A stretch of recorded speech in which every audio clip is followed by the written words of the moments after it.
This podcast contains explicit language. Bafangu! Houston, flight is go. Milo, let's go. SPM. Safety contact. From Assignment X, thesoniashow.com, and Amalgamated Storytelling, this is the Dorking Out Show, the podcast for people who love stories from movies, TV, books, podcasts, and everywhere else. Welcome to episode 109, Jesus Christ, hold on. How did I screw that up? I think you should leave it. Welcome to episode 109 of Dorking Out. This is the Ready Player One, We Are Not Ready edition. With me today is my co-host, professional writer and author of The Sonia Show, Sonia Mansfield. Hey there. Hey you, how's it going?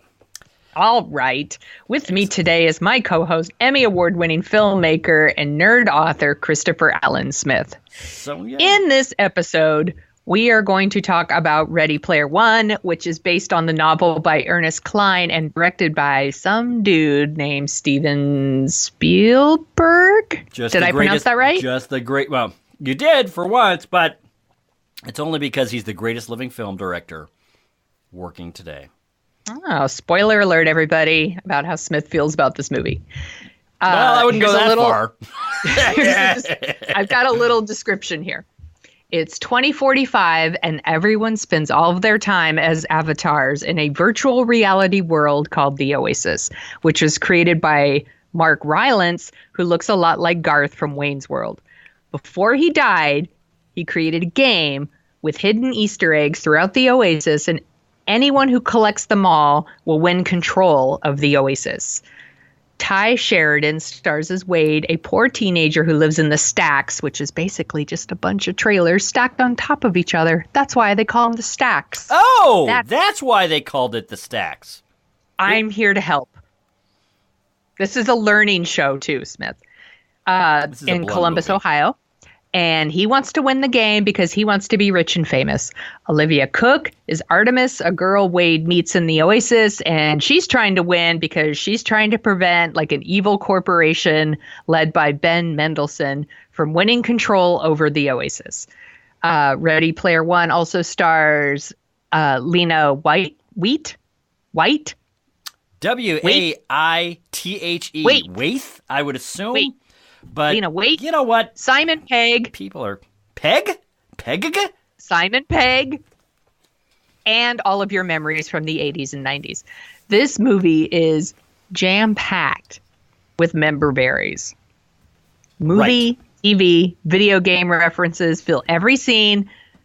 There's so much, I'm sure. I missed a ton of it. I bet video game people appreciate this movie on a level that I couldn't get in on. I think there are some super fun sequences in the movie, and every once in a while they throw out these like really great ideas, and then they never really explore them. So ultimately, like, this movie left me kind of cold. I think the main character has zero charisma. He doesn't have any kind of story arc. I don't think any of the supporting characters do either. Also, I think you already knew I was going to say this. This movie is too long. It is way too long. Like 40 minutes too long. So it's 2 hours and 20 minutes it clocks in at. Is that right? Yeah. There's like a half hour of just like CGI fighting. Boring. Are you referring? Maybe. All right. Well, let's jump into that here a little bit. So, Smith, what did you think? You know what? I liked this movie. I really did like this movie. The problem that I've been having with Spielberg lately is he's really getting pretty hit and miss. You know, he'll do a Lincoln, which is not great, but is, you know, pretty good, and it's got really good moments, and there's a lot of charm and a lot of style that help us remember the Spielberg of the 70s and 80s and somewhat into the 90s, where he could, when he needed to do it, he could demonstrate in a movie why he is just, I don't know, maybe the most perfectly attuned director to Hollywood-style filmmaking. But for every Lincoln we get, we have gotten in recent years a Indiana Jones and the Crystal Skull. We have gotten a...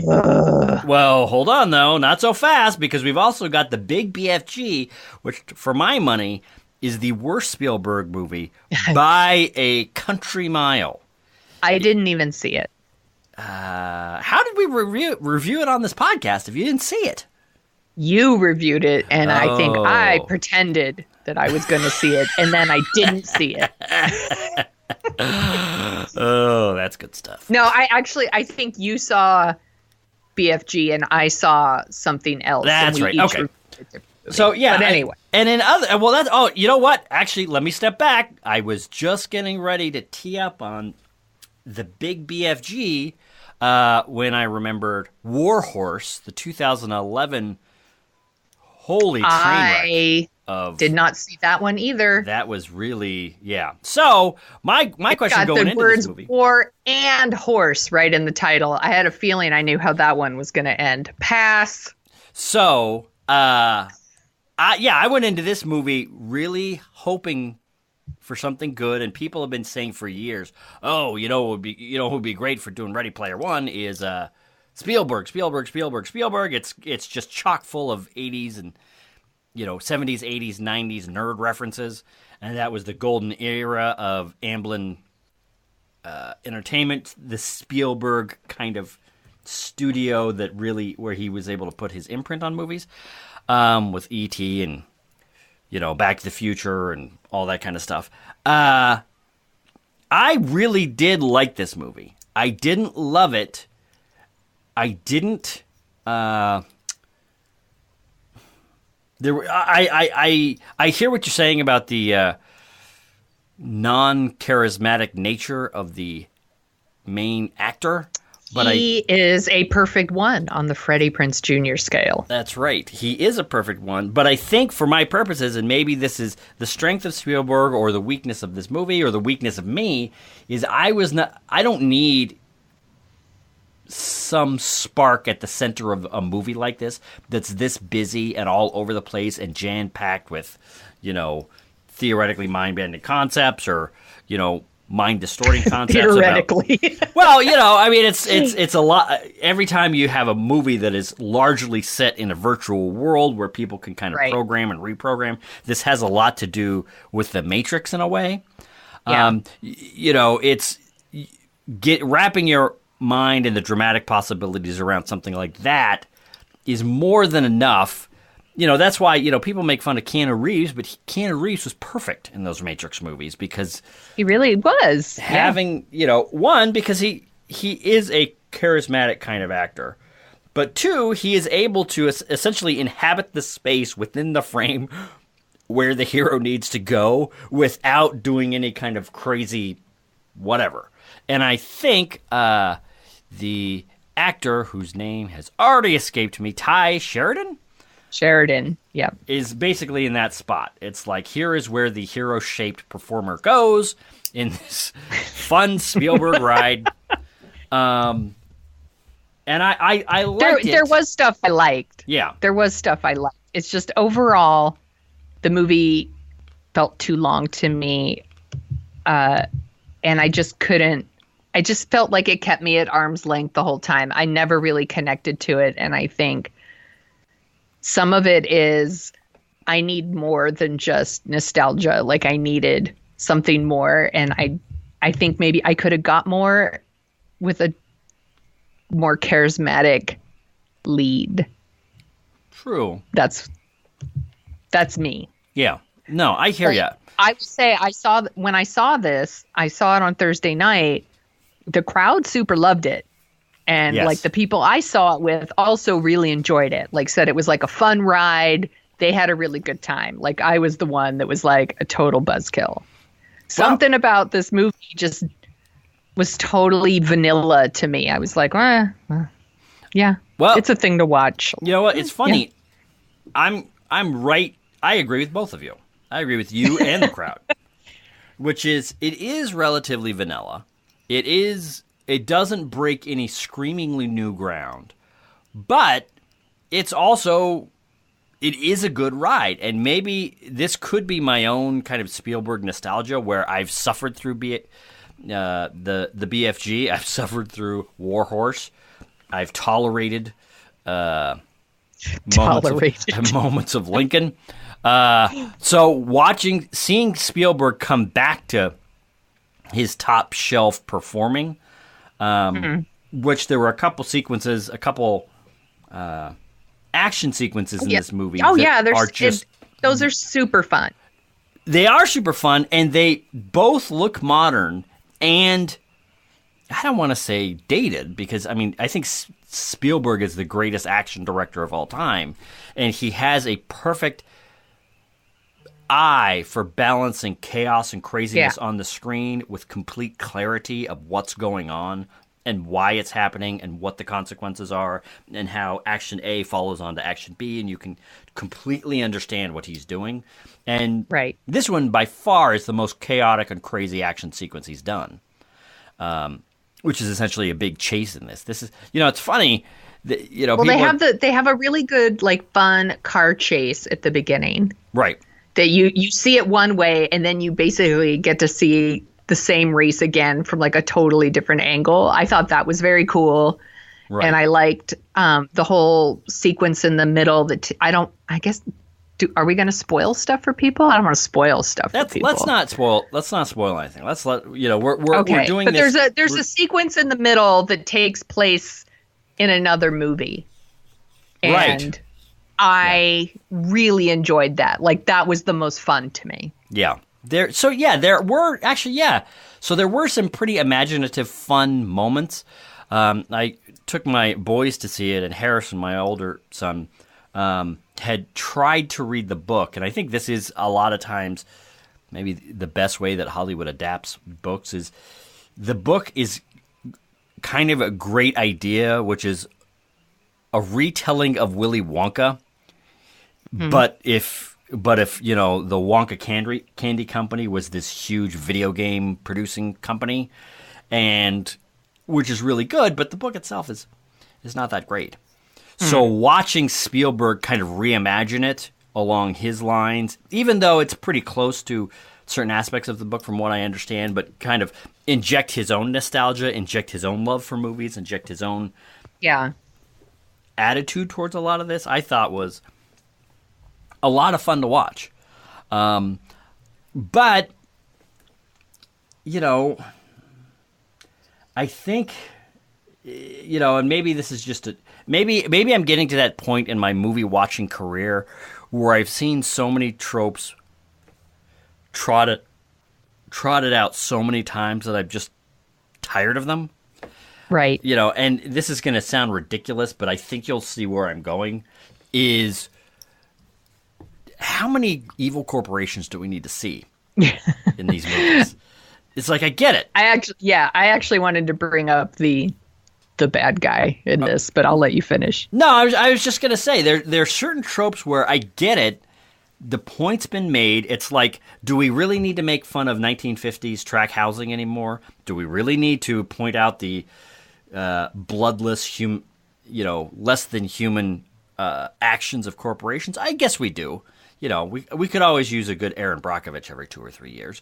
Do we really need to talk about the child molesting priests anymore? There's just so many things that Hollywood seems to kind of go for over and over and over that unless they're done really well or done from a different point of view or done, I don't know, from an interesting way, it just weighs it down. And I think elements like that for me were, not that I'm here as some corporation lover, but it's kind of like I got it. From the first moment the villain comes on screen, I knew the rest of this character for the rest of the movie, and anytime a movie does something like that, it's kind of a loss. But what were you going to say? And I was going to say, I felt like they didn't know what to do with their bad guy. Like, Ben Mendelson plays the bad guy, and Ben Mendelssohn's awesome. Like, I don't want to make it sound like I'm shitting all over Ben Mendelsohn. He's awesome. But, like, tonally, I was like, they didn't, like, sometimes he was super evil and actually, like, orders the death of some people who don't deserve to die. Right. But also, he's, like, kind of like a ridiculous weasel who's played for laughs. Yeah. Yeah. You know, and so it just seemed really weird. And actually the scene where like they kill some people who don't deserve it, is part of my problem with the movie. Is the stakes of the movie seem off balance to me. Like the idea that, oh no, a big corporation might take over the Oasis and put ads in it. Right. Versus like this corporation then like kills a bunch of people and like nobody seems terribly broken up about it. You know, yes. And so it seemed a little, weird to me. And then it like, I was like, well, what about the real world stakes of this? Right. Basically is why I was having like, it was just one of those things that like, I don't know, kind of bothered me. And then there's these really good ideas like they just brush right over it. Like the idea of like, that the corporation kind of, you'll get into debt and you have to like work your way out of the debt. But then they charge you a fee for like the work you do. So like you can never get out of debt. Right. And I was like, oh, that's a really interesting idea about like poverty and like the cycle of poverty. And then it's like, no, but we're not really going to talk about that. Or the idea of living your life offline, like, but we're not really going to talk about that. Or like net neutrality, but not really. It's like all these different cool ideas, but they're just touched on like very lightly. And, there's also kind of I'm just going on and on now. No, sorry. keep going. No, I there's a part where, the totally bland Freddie Prinze Jr. character like meets the female lead and he's like instantly in love with her, of course, because it's a movie he's supposed to be. And like, she actually gives him like a good speech about like, he doesn't know her. He sees what she wants to see, what she wants to show him, because that's what it's like online. And I was like, that's super appropriate to now with like online dating and the persona that we put out there and Tinder and all of that, catfishing and all of those things. Right. But also like that is just kind of brushed aside and, her main thing becomes that he might think she's ugly, and she's. Yeah. Well, and I was like, well, but don't worry, you guys. She's super cute. Yeah, exactly. It's okay, you guys.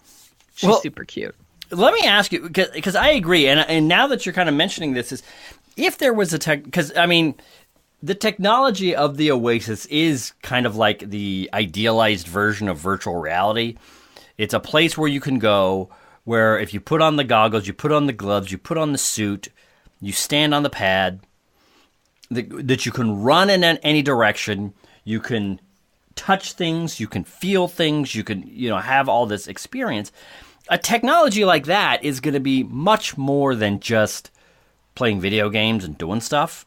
You're going to be able to, run the biggest university in the world. You're going to be able to truly transform society with how you can teach people, what you can do. You can have one or two or 10 superstar teachers literally teach every college kid in the country or the world. So there is some interesting things that but they don't really talk about that. Exactly. Do they? No, they don't. I don't remember that. They don't. And that is one of the things where you could see a version of this movie where the Ben Mendelson character, I think the stakes could truly be more than just, oh, it's a video game and it's this and that.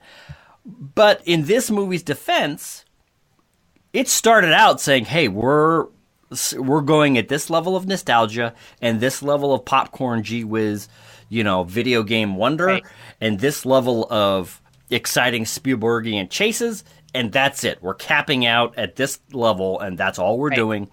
And that's fine. It's just I'm saying, like, I guess that level doesn't work for me. Yeah. No, I hear you. And I liked it, but it is amazing how cotton candy like this movie is, where it's, I saw it 3 days ago and it's already starting to kind of evaporate in my mind. And I was listening to the Grierson and Leach podcast, and they talked about how this is essentially kind of like in the upper third. You know, it's at the top of the lowest third of Spielberg movies, and they just kind of redid their rankings, which we're going to have a listing in the show notes. We're going to have a link in the show notes so you can look at it. And I have to say, that's kind of where I feel this is. This is not great, but it's a lot better than the Big BFG. It's a lot better than, War Horse. Oh, well, I liked it a lot more than The Lost World. Or Terminator. or Terminator. Or The Terminal. Even though I think I'm the only person that likes The Terminal. The Terminal was intentionally... I thought The Terminal was fine. It's fine. Yeah, it's fine. It's not offensive. No, it's just I believe it's Raymond Scott Daigle, who is not a big fan of the Terminal, and which I talked to him this weekend, and we were going to have him on the show soon to talk about Goonies, no matter what he's telling me about whether or not he's going to do it. He saw I Love Dogs this week. Oh, And guess what he thought of that movie? Did he hate it? No, he liked it. He likes everything Wes Anderson does. That's why I like to make fun of him. I'm glad you're... Happy 50th birthday, Scott. This is me on a podcast making fun of you for liking a movie that I'm sure is great. But you're a dick. I am just you liked a movie. So yeah, I would say... So, all right, then... I think that's kind of what we're feeling like. There's a couple Yeah, I'm sorry. To get back to Grierson and Leach, they were saying that essentially there's one or two sequences, mainly the big chase sequence in this, that I think is going to live on as something people pay attention to, but the rest of it is just going to melt like cotton candy in rain. Sonia. Yep. Yes. What do you think you would give this movie?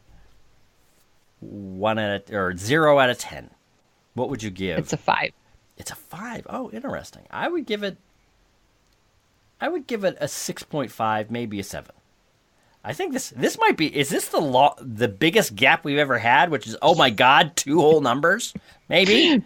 I don't know. Maybe. I didn't hate this movie, but I think it's totally middling. Like it's. Yeah. I'm gonna forget I saw it a week from now.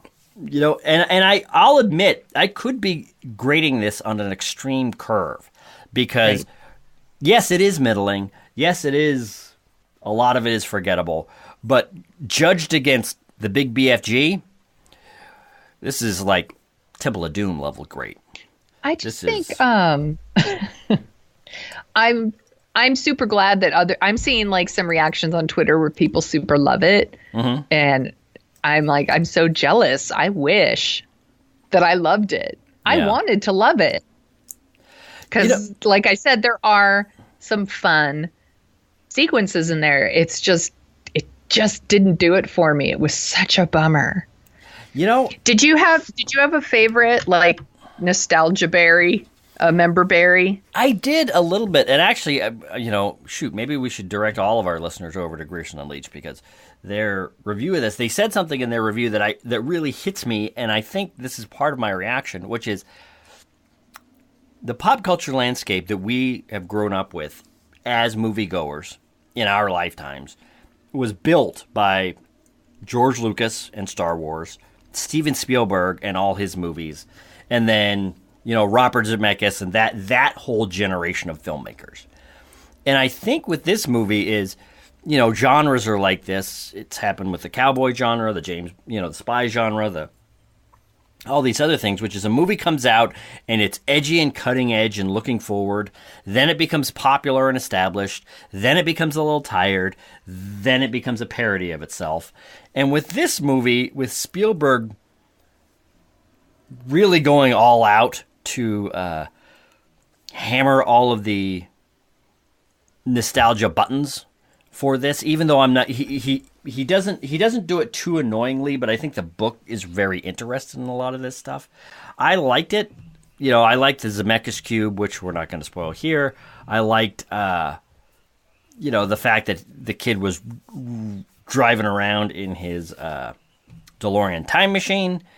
But Right. there was nothing there. There is, I think, my favorite sequence is one that we're not going to spoil here because it's so much fun to see this kind of kiddie-friendly movie almost take this detour into a pretty dark Right. place and Right. then kind of turn right around and go back to Adventure Time.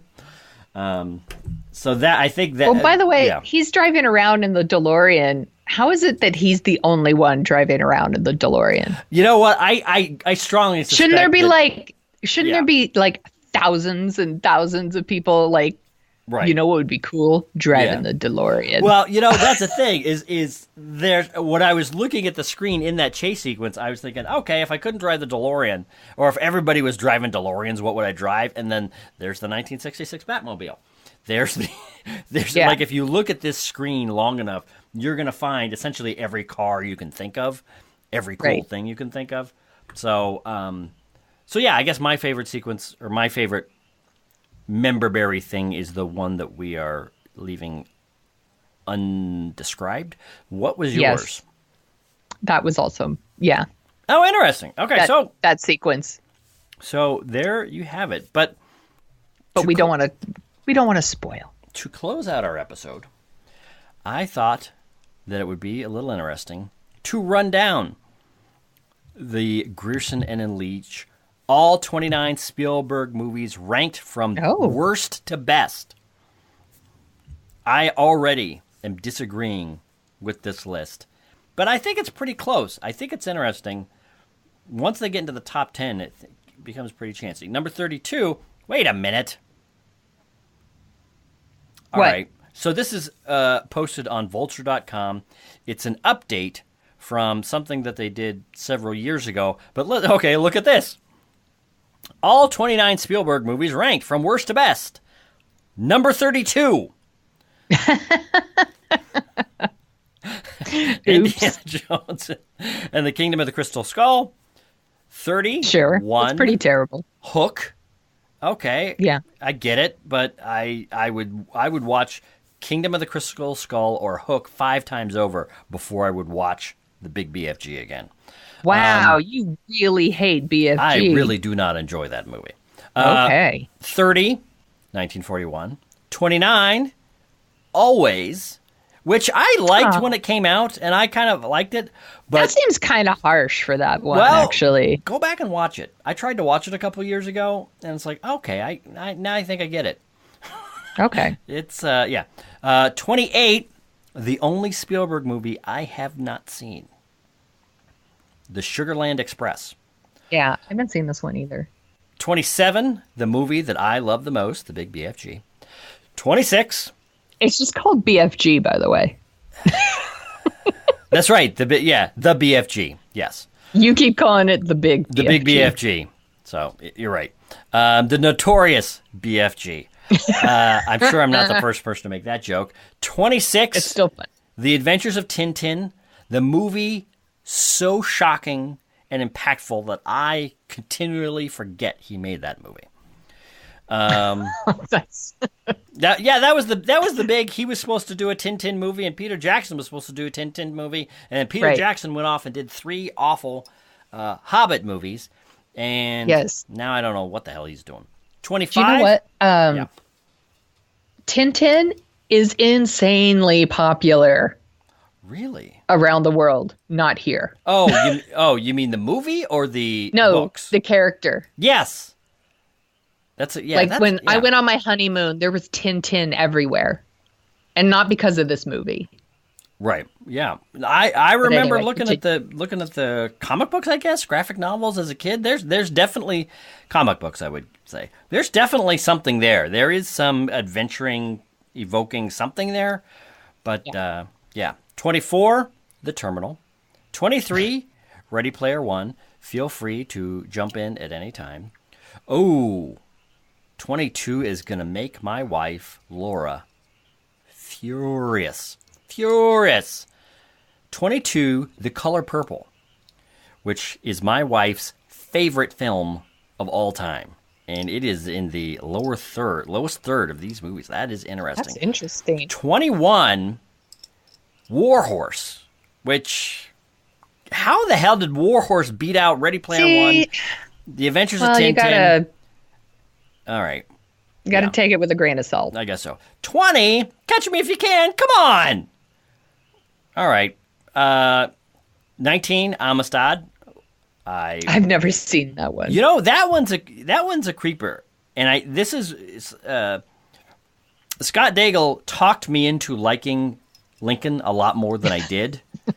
He actually did. He was talking about the merits of it, and it got me thinking. I went back and watching it. I was like, oh, yeah, okay. Lincoln is a movie that I like to make fun of, but has grown on me over the years. Amistad, same thing. It's like when it came out, it was like, holy smokes, you were really trying for another Oscar there, Steve. Right. Nice try. People talked about it like it was The Post, which is it's painting by all the numbers, but it's just sits there. It's Oscar movie, like just flashing. Oscar movie. But go back and check it out. I think it really stands out, or it really holds up, I should say. Plus, it's got a pre-Renaissance Matthew McConaughey. So that's good. Empire of the Sun. That's a good one. The movie that launched Kirsten Bale as an actor throughout the world. So if it weren't for Steven Spielberg and Empire of the Sun, we would have somebody else playing The Dark Knight. But point is, we can thank Spielberg for the best superhero movie ever made. 17, Bridge of Spies. 16, Indiana Jones' Last Crusade. 15, Duel. 14, AI, artificial intelligence. 13. That seems a little high. Oh wow, this is going to start a fight. 13, Jurassic Park. Okay, that's some people's all-time favorite. Well, I mean, I guess you could say that about any of these movies. It's someone's favorite. True. But guess what they have at number 12? Yeah, The Post. That's right. The Post. How? In what universe? You know what? I was going to say. Exactly. In what universe is The Post a better movie than Jurassic Park? Well, I'll tell you which universe. That's why these lists are, Yeah. They're just so arbitrary. It's the universe where you know who gets elected president. That's the universe. This is that the universe where that is a possibility holds a lot of horrible, under the radar, awful possibilities, and this is one of them. Where some film critics that I greatly respect rank The Post over Jurassic Park. Anyway, point is, that's ridiculous. I do feel good that they have Indiana Jones and the Temple of Doom so high. 11. A lot of people slag on that movie, but boy, I like that movie. And it's fun. People talk all kinds of crap about kids being in movies. I love Short Round so much. That character is so much fun. I think that movie's really fun. It is. Number 10, Munich. Number 9, Lincoln. Number 8, Close Encounters of the Third Kind. Oh, that's interesting. I would put that one higher up. I would put it, probably number 1, maybe. Right. Me. Definitely top 3, right? Yeah. Oh, definitely. Minority Report, number 7. War of the Worlds, number 6. It's interesting how we were getting a Spielberg Tom Cruise thing going there for a couple years. Yeah. It looked like there was going to be a Spielberg Tom Cruise thing the way there was a Spielberg Tom Hanks thing. And then, if you believe the reports on the internet, I don't think we're going to be seeing Tom Cruise in any more Steven Spielberg movies, which is sad because the 2 he made with Spielberg were freaking fantastic. Instead, we're getting a whole bunch of Mark Rylance and Steven Good Spielberg. Lord. Is there anybody that Steven Spielberg loves more than Mark Rylance? I don't think so. I really don't. I know people really, really love Minority Report, and I have to say I haven't seen it since I saw it in the theater. Oh wow! But I wouldn't put Minority Report or War of the Worlds in my top 10 Spielberg. You know what? I might put War of the Worlds there. I go back and watch that movie, and there are moments in that movie, and there are feelings in that movie that are really crazy I like. I mean, I should rewatch. I could be speaking out of turn. No, it's not the greatest, but there are some things like the train on fire roaring by and all this stuff that are truly terrifying and really creepy. And what's sad is War of the Worlds and Close Encounters are kind of two bookends on our attitudes towards aliens and all this kind of stuff. Right. And the possibilities of the future and all this stuff. And there's a sound in Close Encounters that's played. It's a big booming horn sound that actually shatters all the things in the science area, which is the same creepy sound the aliens use in War of the Worlds. But the outcomes of both of those are so completely different. So now that I think about it, it's kind of sad to see that he's gone from Close Encounters to War of the Worlds, even though War of the Worlds was made in response to September 11th, kind of, so you could kind of understand it. Number 5, here's where we get into the deep water, kids. Saving Private Ryan. Number 4, Jaws. Number 3, Sonia. I believe you're looking at this list as I'm reading this off. Is that right? Yes. Oh, all right. Well, I was going to ask you to guess the top 3, but I guess we can't play that game now. Sorry. That's okay. Is number 3 Goonies? Don't you even try. Don't do it. You know what? He didn't direct Goonies. I have blasted through this whole list. Sonia, I apologize. Why don't you read the top 3 Spielberg movies? Sure. Number 3 is Schindler's List. Number 2 is E.T. And number 1 is Raiders of the Lost Ark. Which those are 3. I mean, those are solid picks. Those are 3 solid. Yeah, I would say, the top 5. I think Raiders of the Lost Ark is one of the best movies ever made. Yeah. So obviously, I would put it as number 1. For my money, Raiders of the Lost Ark is the greatest action movie in the history of film. Yes. Still, even though there's more movies with more spectacular whatever, beat for beat, scene for scene, sequence for sequence, there is nothing that performs at that level for the entire film. It is the Casablanca of action movies. It is just everything is dialed up to 9. And it hits 10. It pegs out at 10 over and over and over. Then it never dips below 9. It is just, fantastic, fantastic. So, Sonia. Yes. After all of this chatter, after all of this discussion of Spielberg, to our younger listeners who maybe do not understand at least my obsession with Steven Spielberg, I apologize, but every time I think about Spielberg, every time I see the possibility for a new Spielberg movie, I was there.